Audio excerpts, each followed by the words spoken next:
Саламатсыздар ма, құрметті достар, құрметті көрермендер. Біздің өткір тақырып арнамызға қош келдіңіздер. Біздің бүгінгі тақырып Қазақстан футболы туралы болмақ, немесе дәлірек айтқанда Қазақстан футболының тарихында ең көп жалақы алған футболистер туралы болмақ. Және бірден айта кетейік, бұл футболистер қазақстандық емес, шетелдіктер.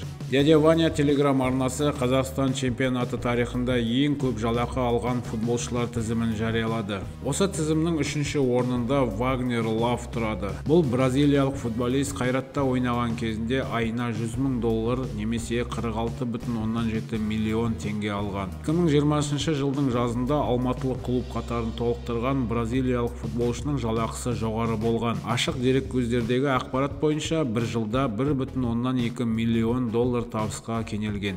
Ал екінші орында сол қайраттың ойыншысы Андрей Аршавин болған. Бұл ресейлік футболист қайратта ойнаған кезінде айына $120,000 немесе 56 миллион теңге жалақы алған. Баспасөз ақпарат құралдарының мәліметі бойынша ресейлік футболшының алматылық клубтағы ресми жалақысы жылына шамамен $1,5 миллион құраған. Бірақ бейресми түрде оған дәл сол уақыт аралығында $2,5 миллион жалақы төленген. Ал осы тізімнің бірінші орнында Жерарго орналасқан, бұл тағы да сол қайраттың ойыншысы болды. Кот д'Ивуар деген елден келген.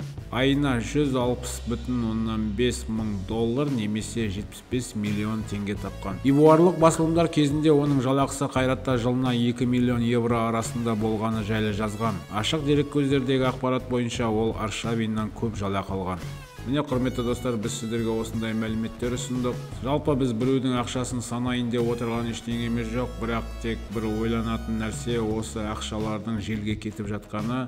Осы ақшалар Қазақстан спортына, соның ішінде футболға, жастар футболына, жастар академиясына жұмсалған болатын болса, басқаша бір нәтиже болар еді. Сонымен, құрметті достар, осы мәселе туралы сіздер не ойлайсыздар?